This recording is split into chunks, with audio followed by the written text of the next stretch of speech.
Good morning, everyone. Today we're checking out a brand new video from TrueGreen7 of what if Pokemon characters had new Ace Pokemon. And from the way the thumbnail looked, it looks like the Ace Pokemon is going to represent the Ace Trainer themselves. So, let's hop in.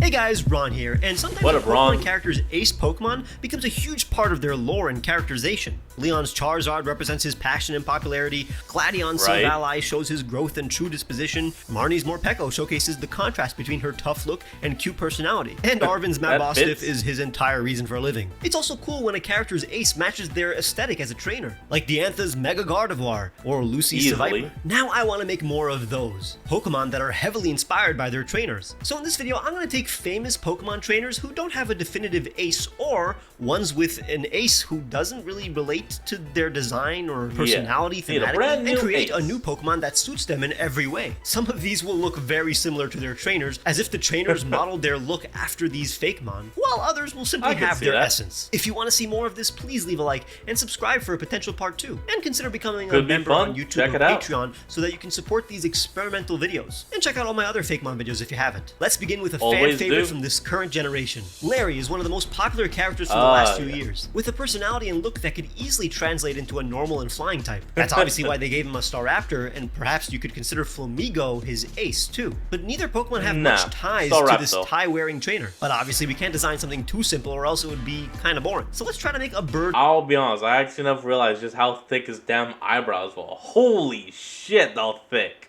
That has And I mean more of Larry. a slightly interesting origin than Larry does. Since the dude's primary color scheme is black, I'm thinking of a crow. But in the West, those are generally associated with death. Thankfully in So Japan, make it a the raven. myth of the Yatagarasu exists. This three-legged crow is the Oh, yeah, divine no, that could messenger work. of, in some legends, Amaterasu, the sun goddess. Not only is this crow seen as a symbol of guidance, Three-legged like a crow. gym leader, but it serves Okay. a powerful woman, like how Larry is Gita's employee. I'm gonna make an overworked messenger crow that has a long necktie-like plumage that will make its silhouette look like this Pokemon has 3 legs, like Yatagarasu. We're drawing a crow, giving it Larry's eyes, which are already fairly stylized and unlike any human character eyes in the franchise. I mean, they're more appropriate on a Pokemon's face, actually.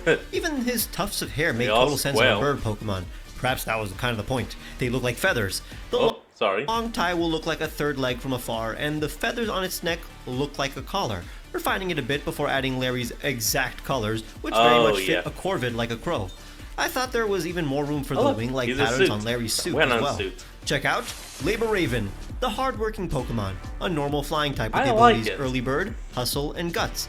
Despite their tired look, Labor Raven are extremely Oh, right, I kind of forgot about the shiny. Sorry about that, folks. There you go. loyal and hardworking. They will immediately made it perform any great. task asked of them at surprising speeds. Labor Raven are incredibly wise, able to calculate the most efficient way to carry out a task. The plumage that hangs from their neck and head allow them to accurately sense the direction they are heading in. Labor Raven do Huh, not perceive a that's battle useful. as work and fight for their love of competition. I thought a desaturated shiny makes a lot of sense with its disposition. Honestly, this one has a great balance between looking like Larry but believably being its own Pokemon. Hopefully Yeah. you think I found a good way to translate Larry's attributes into a Pokemon that would Oh, you believably did have those perfectly, design Ron. traits.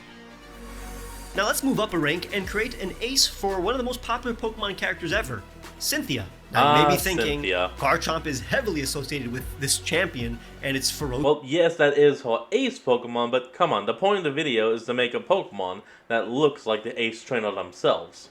design contrasts perfectly with Cynthia's elegant beauty, because deep down she is a ferocious trainer. I agree, but the Oh, concept yeah. of this video is to make a Pokemon that embodies their trainers. And Garchomp Black, can still be on golden Cynthia's fields. team, but what if there's another Pokemon that represents Cynthia in spirit and design? Now Cyrus's name is often associated with the sun in most languages, and Cynthia Really represents now? the moon if we take into account that her name is a nickname of many Greek goddesses associated with the moon, like Selene or Artemis, the goddess of the hunt, who over Oh, time slowly okay. became associated with the moon. Artemis is commonly represented Didn't by a actually know that. golden deer, so why not create a steel stag with golden horns that mimic Cynthia's golden hair? A regal Pokemon that Ooh, fits yeah, Cynthia here we both go. in power and design. Making a stag That's gonna with be long nice. curly antlers that look like Cynthia's hair, but they're completely metallic. It'll be tough to steer away from making it look like any other deer Pokemon, but that's almost impossible given the subject. The faux fur on Cynthia's clothes will be real fur on this guy, but they are sharp and metallic, Nice. giving it extra defense, and the hooves perfectly mimic Oh, like iron filings. her high heels. Oh, Even the yeah, tail filed. is straight up modeled Filed. after Whatever. Cynthia's hair, but again, it's actually very hard metal. I felt like it wouldn't be overkill to add a nod to Cynthia's jacket and even patterns on the back that mimic the raindrop-like ornaments she has, and Cynthia's colors make for a unique palette for a deer. Very bold. Behold, Stagold, the Radiant Ho-ho. Pokemon, a normal steel type with the abilities Sturdy, Interesting choice for that shiny, making it blue. Pressure, and Full Metal Body. And Only kind of one green. Stagold can be found in any given territory. They lead the other forest Pokemon with dignity. They will vouch for the Pokemon they protect and will commune with humans to make sure that they are pure and kind enough to enter their domain. During the day, Nice. their body absorbs light, allowing its antlers to sparkle at night and illuminate the dark for the inhabitants of the forest. Every aspect of its body is made of metal. Even its mane and tail are extremely resilient and offer protection in battle. So When it's two all Stagold metal. meet at the border of each Okay. other's territory, they will fight for the honor of those they protect. In battle, Stagold utilizes every part of their body as both defense and offense. Stagold Shiny is basically what they look like at night when they're radiating light. We can all agree Ah, black and gold okay. Pokemon are some of the best looking ones. I think translating Cynthia's authority into a Pokemon that is basically as strong as Togekiss and Arcanine and is the champion of their domain seems appropriate. It does seem But appropriate. if one Very champion fitting. were to desperately need a more interesting ace, that would be Blue. Sure, it's totally cool that his ace Oh, is yeah. the starter whose type is superior to yours, but that means there isn't one starter that is tied to him in this game. You'd think it's Blastoise to contrast with Red's Charizard, but Yeah, I was actually just about to say. in the games, that is far from the case. It's not always his In the games, consistently it could be strongest Pokemon. anything. Sometimes Pidgeot is considered his ace, but not only is that a relatively weak ace for a champion, it also doesn't fit, Blue thematically. So why not make another Pokemon that matches this guy's cocky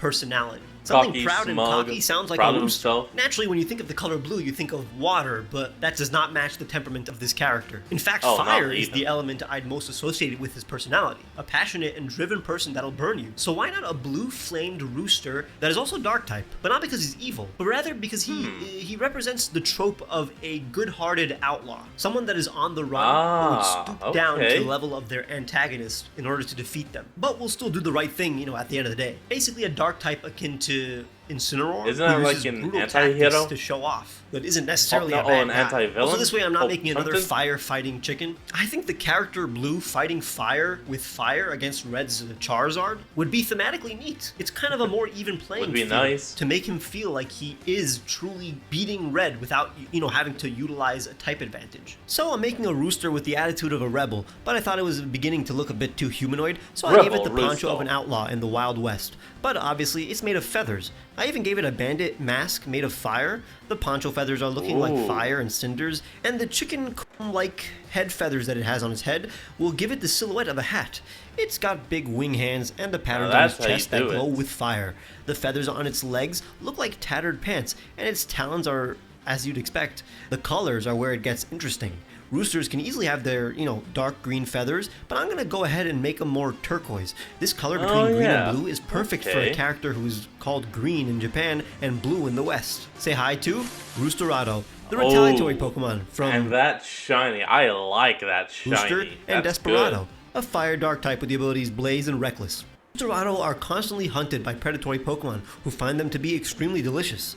Roosterado fights off they all foes by tasty. engulfing their entire body in flames, which So then again, the frickin' massive 6'5". expel from the holes on their chest. They send fire flying as they spin around to fight multiple opponents at once.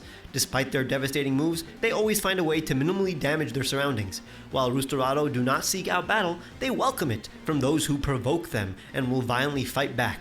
They will, however, seek revenge against those who have defeated them. An inverted shiny is always neat. okay. Not gonna lie, I'm a big Blaziken fan, yet I think I may love Roosterado a bit more. Oh, I no, guess I just definitely. absolutely love the Great. color scheme and personality. I love the use of turquoise to mimic both blue and green coloring, so that it fits both the English name blue and the Japanese name green.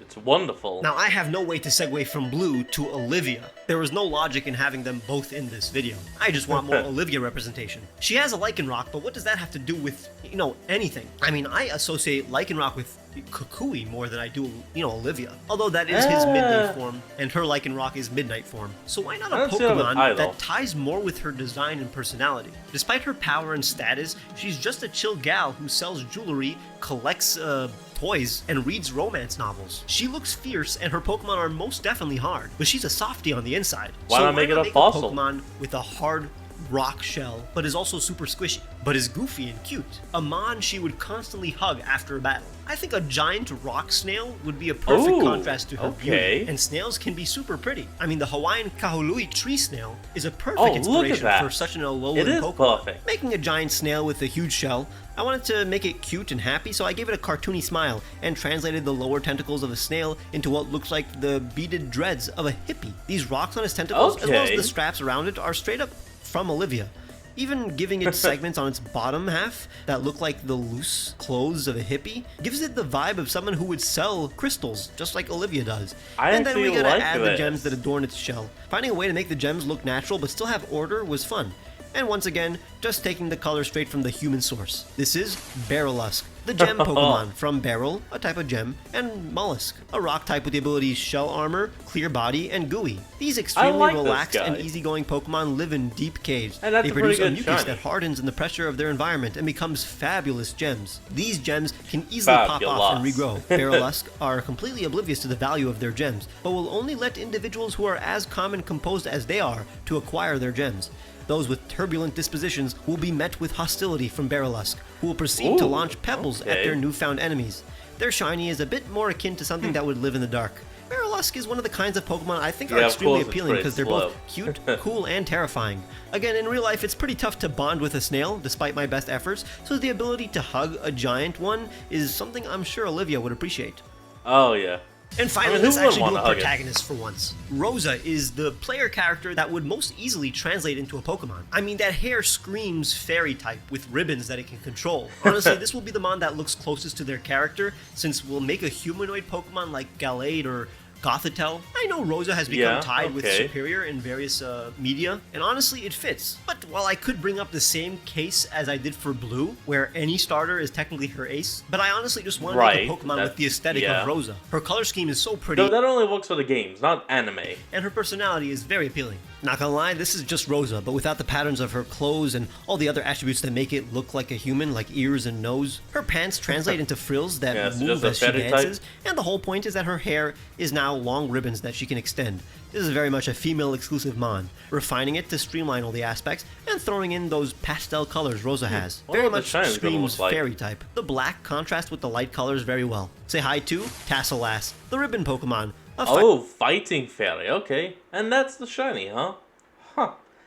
Okay, don't know what I was fairy expecting. Type with the abilities Tangled Hair, Cute Charm, and Dancer. Tasselass masterfully control their ribbon-like hair. They can extend their hair to great lengths, allowing them to grab anything surrounding them. They twirl around branches and merrily frolic through fields. In battle, however, they will immediately sport a serious scowl and will acrobatically maneuver their way to victory. They will always find an opportunity to tangle their opponents in their hair and slam them against the ground repeatedly.